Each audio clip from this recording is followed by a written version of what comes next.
Hi, and welcome back to your Friday update. I'm Heather from Quilting Confections, and today this will be a techniques video.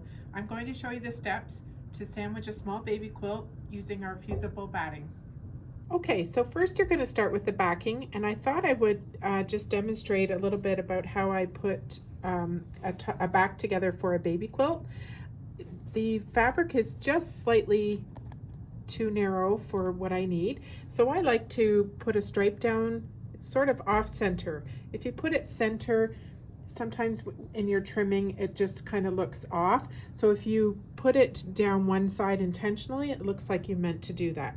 So in this case, I took two strips of fabric about 6 inches and I pieced them together on an angle, and then I pieced them between two parts of my backing fabric. So the first step is to tape this down onto your table. The first thing you're going to do is tape down one side. You start in the middle of one side, and every 6 inches or so, place your tape.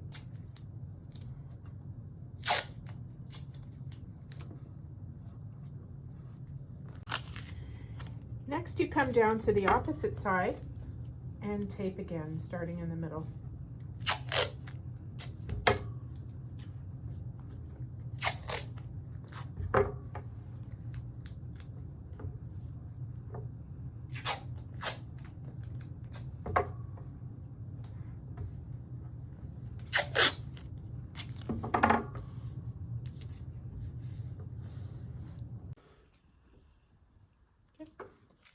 And so now I'm on one of the sides, again in the middle, and we're taping.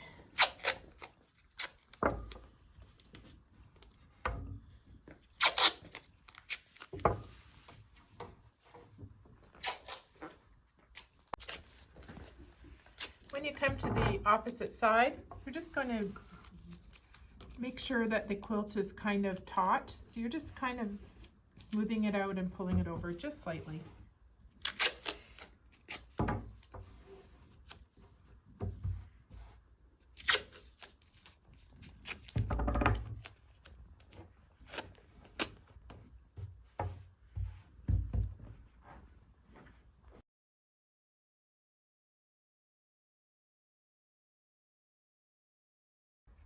Next, I'm taking my fusible batting. It's fusible on both sides, and I've cut it to fit this quilt already. It comes on the bolt 96 inches wide. So this piece that I cut at 96 inches, I just cut on the fold, and I have enough to make 2 baby quilts from it. So I'm just smoothing out the wrinkles.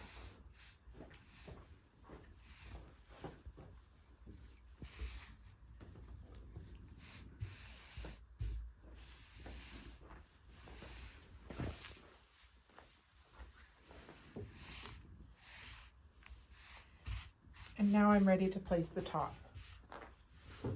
I have a little baby quilt here that I made with scraps from a previous project. All the whites are scrappy, and I thought it was a cute little quick quilt to make.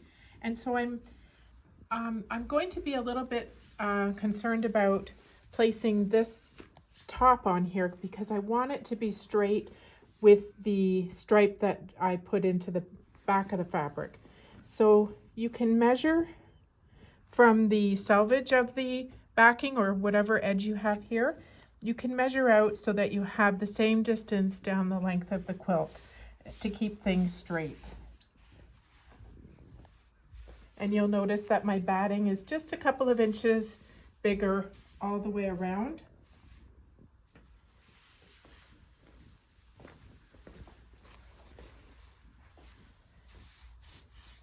And I'll just pop over and get my ruler.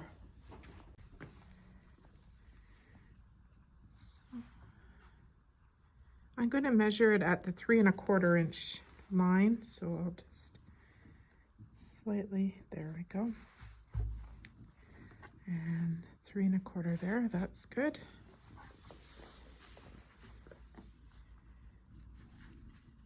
That's pretty good. This looks like I have to move that over a bit. 3 1/4.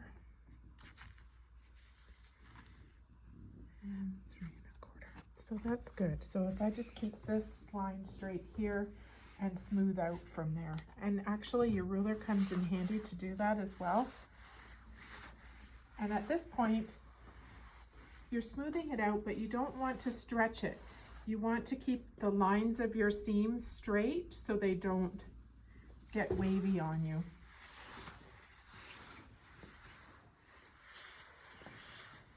So I'm using the smooth side of this ruler to spread it out.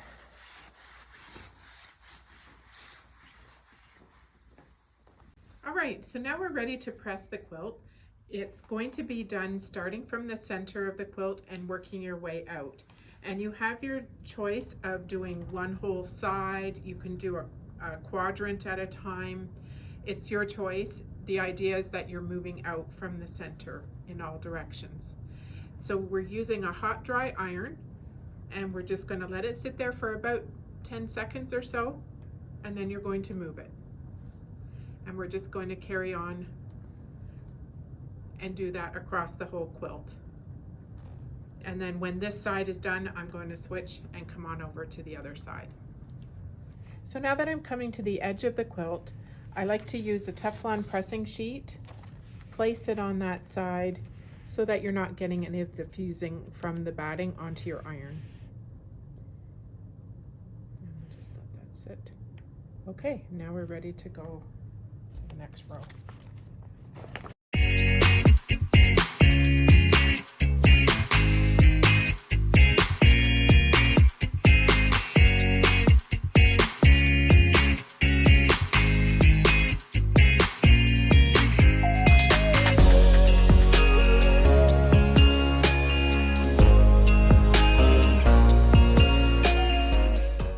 Okay, so now we've finished pressing the top, so we're going to have to flip it over and do the same thing again on the other side. So now we're just going to take the tape off and discard it.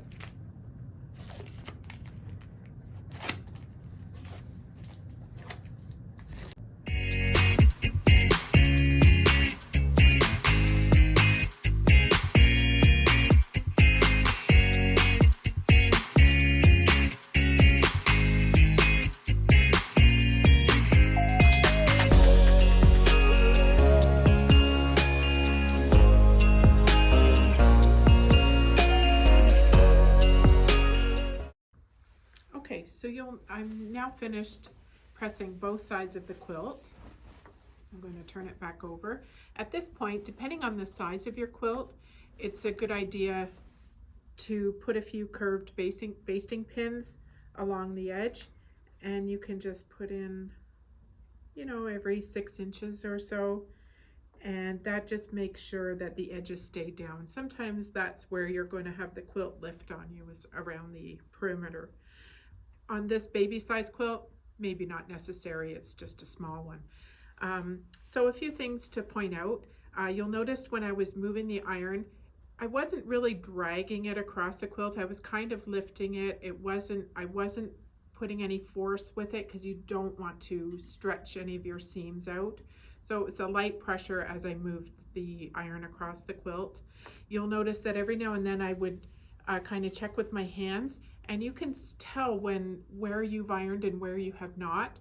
It's a little puffy in the places where you haven't ironed it enough, and in the places where it is good, it's nice and flat, like cardboard almost. And so another thing that I do while I'm especially on the top of the quilt is this is the time, you know, it takes a little bit of time to do this ironing, so it's a good time to think about the quilting. Are you going to quilt with straight lines? Are you going to cross hatch? This one, my thoughts are just to do some straight lines very close together in one direction. It's a good time to think about thread choice. You know, would you use white thread on this quilt? Or maybe we have some nice variegated threads that have some of the greens, yellows, and oranges in one thread. So that's a good time to think about those things, have a cup of tea, and while you're pressing your quilt. So that's all I have for you today. I hope you got some tips about sandwiching and basting your quilt top. just so you know, when you order batting from us, whether it's on the phone, in person, or online, you get 20% off the batting if you order a day ahead and give us some time to cut the fabric or the batting when it's not busy or during our quiet times and before or after the store is closed. So 20% off on your batting, and that is also applied on our online store as well. You need to at checkout put in the code batting20, and that will give you the 20% discount. So thanks for joining me today. I hope you enjoyed this quick little tutorial, and don't forget to like us on Facebook, Instagram, sign up for our newsletter on our website, and check out our YouTube channel where we have other videos just like this giving you some tips on how to handle some of the steps in quilting. So thanks a lot. We'll see you next time. Bye-bye.